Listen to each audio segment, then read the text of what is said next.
Bonjour à tous, j'espère que vous allez très bien. Bon, je viens vous présenter le calendrier lunaire de la saison Vierge 2025. Toutes les saisons solaires, moi j'aime étudier les phases du cycle lunaire, trouver un fil rouge et donner des intitulés aux différentes lunaisons en fonction de l'énergie que portent les thèmes, les signatures que je vois dans le thème de chacune des lunaisons.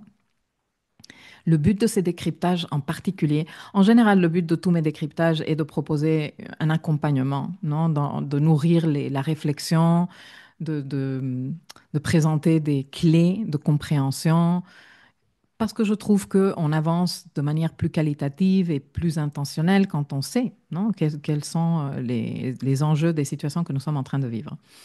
Mais c'est vrai que précisément, en ce qui concerne le calendrier lunaire de chaque saison, pour moi, c'est super important parce que ça représente un outil de GPS émotionnel du quotidien. Parce que il s'agit de la Lune et que la Lune nous parle de ça, de ce que nous vivons au quotidien. Non? C'est le terrain de l'émotion et de notre temporalité intérieure. Donc, c'est ce que je propose avec ces calendriers lunaires. Je devrais les appeler GPS lunaires. Et du coup, la première chose que j'aime bien vous dire ou partager avec vous, c'est la modalité de la saison. C'est une saison de cycle lunaire de type mutable, ok? Et ceci veut dire qu'à un niveau émotionnel, nous trouvons du réconfort et de l'apaisement, de la paix lunaire au travers des activités de type mutable. Alors, qu'est-ce que c'est l'énergie mutable? Et quelles seraient des activités de type mutable? Je te l'explique maintenant. L'énergie mutable est une énergie adaptative, fluide et transitionnelle.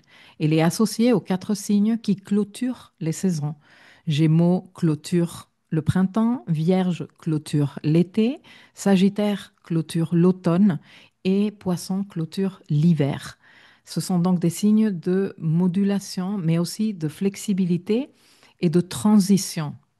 L'énergie mutable agit comme un pont entre ce qui a pu être, non, que l'on a déclenché avec l'énergie cardinale, que l'on a consolidé avec l'énergie fixe et qui évolue vers autre chose avec l'énergie mutable. Et donc c'est ce pont entre ce qui a été et ce qui viendra après, ce qu'on se prépare à redéclencher.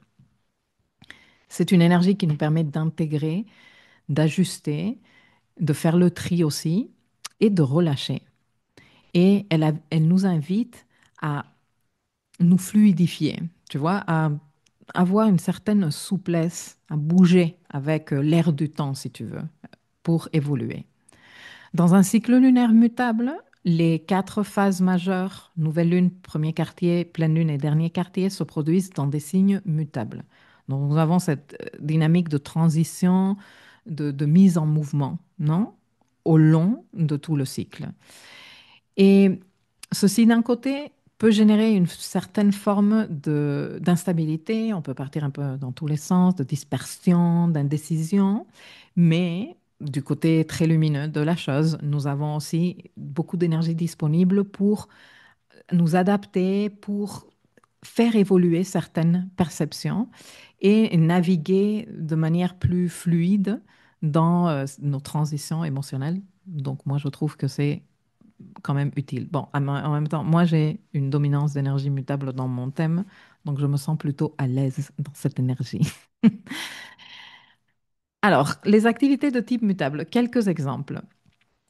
Eh bien, réorganiser nos espaces physiques, par exemple, serait un bon endroit, réaménager une pièce, faire du tri, faire le ménage, nous délester, non, nous alléger un tout petit peu de ce qui nous ralentit.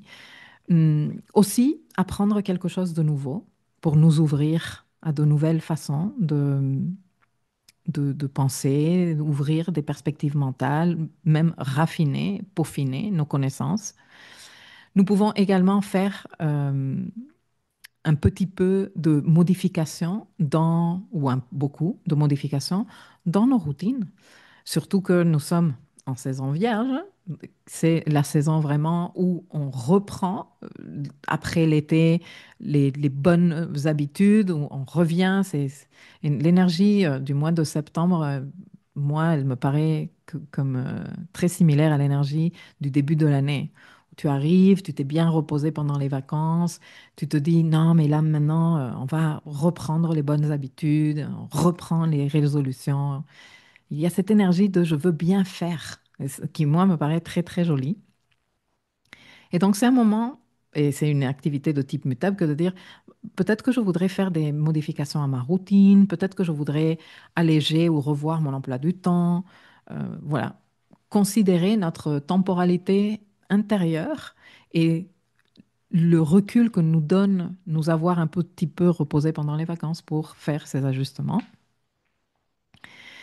Et puis tout ce qui est en lien avec l'observation intérieure, la méditation, l'écriture, prendre le temps de ressentir et de comprendre, de se clarifier intérieurement, favoriser la contemplation, l'introspection, ça fait partie également des activités de type mutable. Donc voilà, juste pour résumer, en saison lunaire de modalité mutable, nous allons nous sentir mieux si nous encourageons ce genre d'activités qui nous permettent d'évoluer, de sortir de nos sentiers battus, non? D'émerger de cette fixité dans laquelle nous avons été dans la saison qui se termine. Et tout ceci nous permet de développer l'art de l'adaptation aussi. Très salutaire, parce que nous sommes en pleine saison d'éclipse, ça c'est la deuxième chose que je vais t'expliquer. Alors, comme tu peux le voir à l'écran, j'aime bien donner des intitulés aussi à la saison. Je donne des petites explications à chacune des lunaisons, mais j'aime bien donner un grand intitulé, comme ça on sait qu'est-ce qu'on va être en train de faire au cours de cette saison. Et je l'ai appelé cette saison S'ordonner pour s'octroyer un nouveau départ. Cette saison, comme je te disais, est une saison d'éclipse.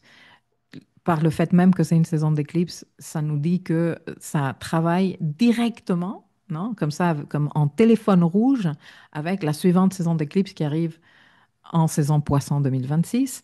Donc, c'est comme un pont, tu vois, qui nous emmène, qui nous montre ce que nous devrions être en train de travailler d'ici la saison Poisson 2026 pour nous libérer, non? Il y a un niveau d'ordre à respecter. Nous avons ici une éclipse de nœud sud qui se fait en opposition à Saturne et qui nous demande justement d'incarner cet adulte intérieur, de mettre de l'ordre, un certain ordre dans certaines affaires, notamment en lien avec le secteur poisson, parce que Saturne sera dans le quasiment dernier degré poisson. Cette éclipse solaire se fait à 29 degrés de la Vierge. Et il y a aussi une identité qui est appelée à disparaître en lien avec les affaires de la maison Vierge et en lien avec l'énergie de l'archétype Vierge, non? Donc bon, cet appel à s'ordonner pour s'octroyer un nouveau départ est en lien avec ce pont direct entre cette saison d'éclipse et la suivante.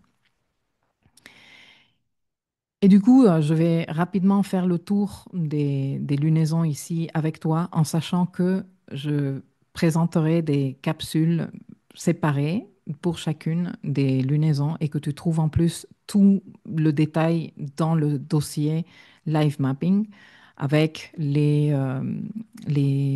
phases du cycle métonique de chacune des lunaisons pour que tu puisses faire ton suivi et que tu puisses t'accompagner de manière le plus qualitativement possible.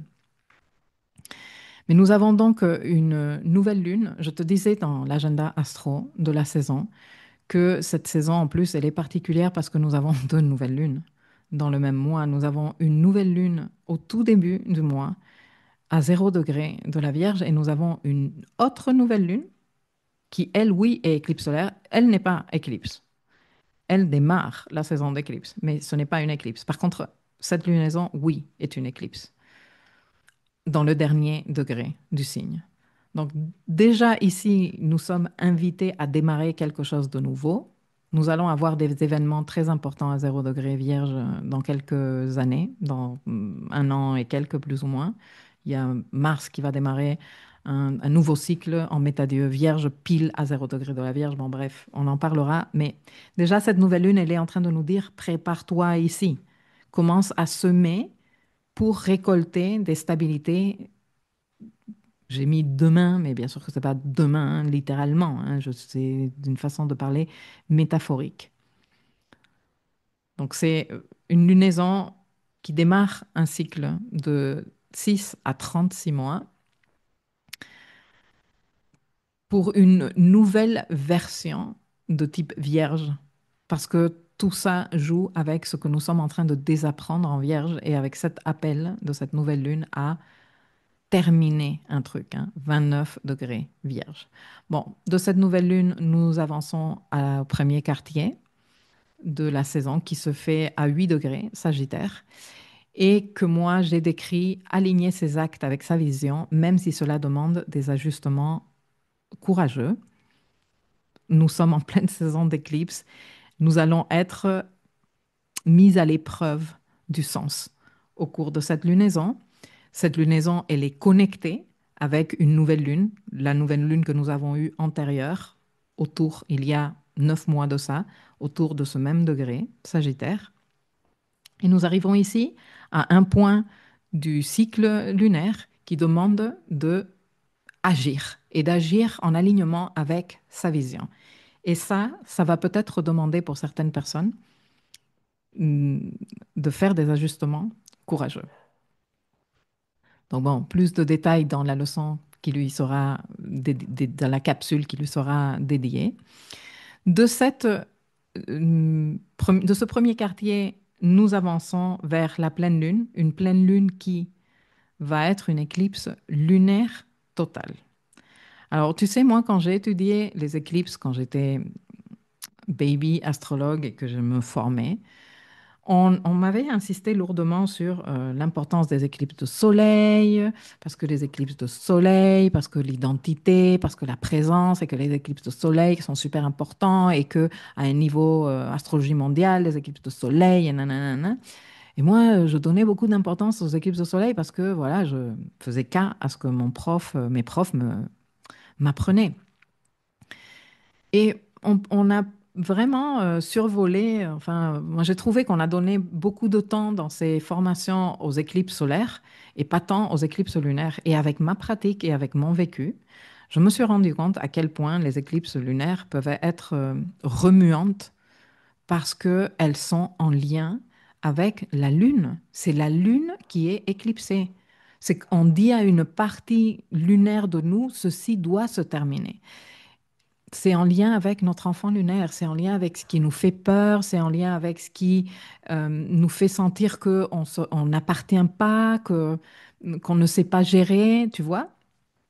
Et c'est vraiment des étapes de maturation très, très importantes. Cette éclipse lunaire n'est pas juste une éclipse lunaire, c'est une éclipse lunaire totale.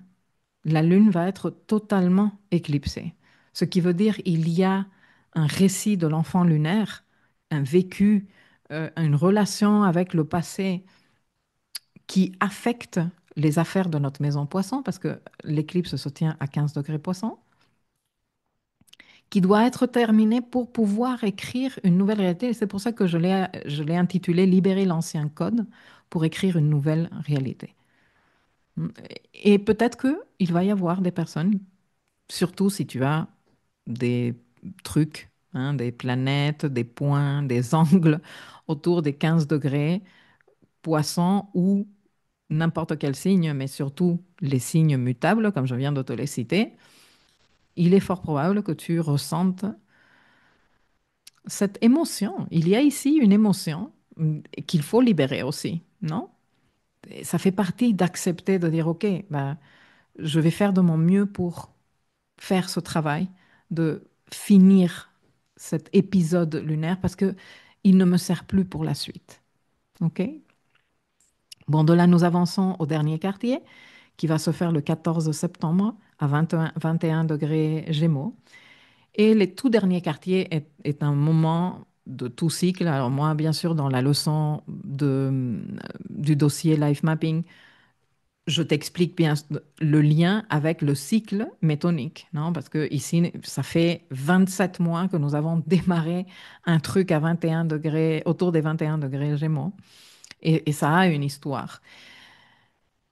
Mais de manière générale, un dernier quartier, c'est la phase du cycle qui demande de faire le bilan et la clôture.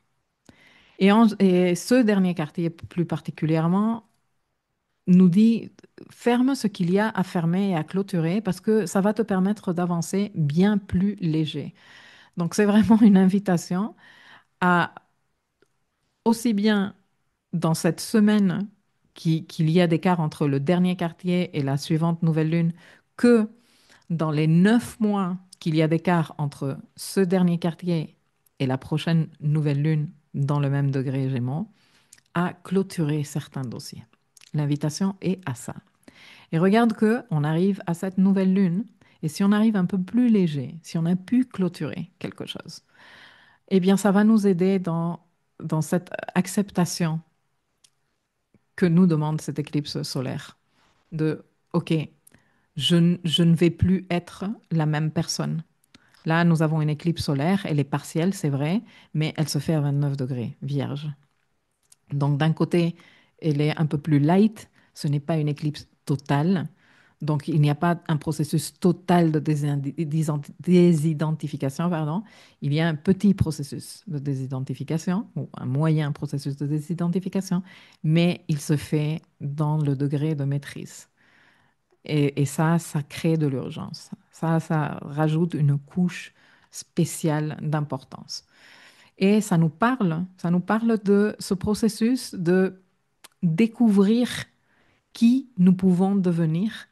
Et dans ce découvrir qui nous pouvons devenir, il y a quand même accepter que nous ne sommes plus tout à fait ce que nous étions et qu'il est moment d'accepter de lâcher ces aspects de nous, d'arrêter de fonctionner depuis cette compréhension de nous-mêmes pour nous permettre de découvrir de nouvelles ligne de vie. Non, il y a une astrologue que j'aime beaucoup qui parle de ça, de la vie non vécue jusqu'ici et des opportunités que tu te donnes. Elle parle de ça quand elle parle d'Uranus et des opportunités que tu te donnes pour découvrir cette vie que tu n'as pas vécue, mais qui est là à ta disposition si toi tu te dis, je veux. Je veux arrêter d'être la personne qui est toujours en retard, par exemple. Je veux, je veux me donner l'opportunité d'être dans une vie où j'arrive à temps. Bon, ça c'est un petit exemple, mais tu peux l'appliquer à tellement de choses. Je veux être la personne, je veux arrêter d'être la personne qui dit oui à tout, même quand elle n'en a pas envie. Je veux avoir le courage de dire non, ça je ne veux pas le faire, non, ça ne me convient pas, non. Je ne veux pas le faire par gentillesse. Je veux arrêter d'être la personne qui est constamment à la ramasse ou qui n'arrive pas à faire les choses toute seule et qui a toujours besoin que quelqu'un l'accompagne. Je veux être plus indépendante. Donc, je m'offre la possibilité de vivre une vie que je n'ai pas vécue encore, hein, parce que si je suis dépendante des autres, je n'ai pas vécu une vie d'indépendance, mais accepter que cette version de toi non indépendante est en train de mourir te permet de croire que tu peux t'octroyer un nouveau départ et une nouvelle vie. Au final, c'est un peu ce que nous raconte ce calendrier lunaire. Et comme je te dis, pour celles et ceux qui en restent à, OK, le 23 août, il ne s'est rien passé, le 31 août, non, bah, le 14 août, le 14 septembre, moi, je ne sais pas qu'est-ce qui s'est passé. Non, mais ce n'est pas une question de date. Je te mets les dates par, je ne sais pas, précision professionnelle, mais et bon, si tu fais c'est sûr que si tu fais de la magie lunaire, ça te sert.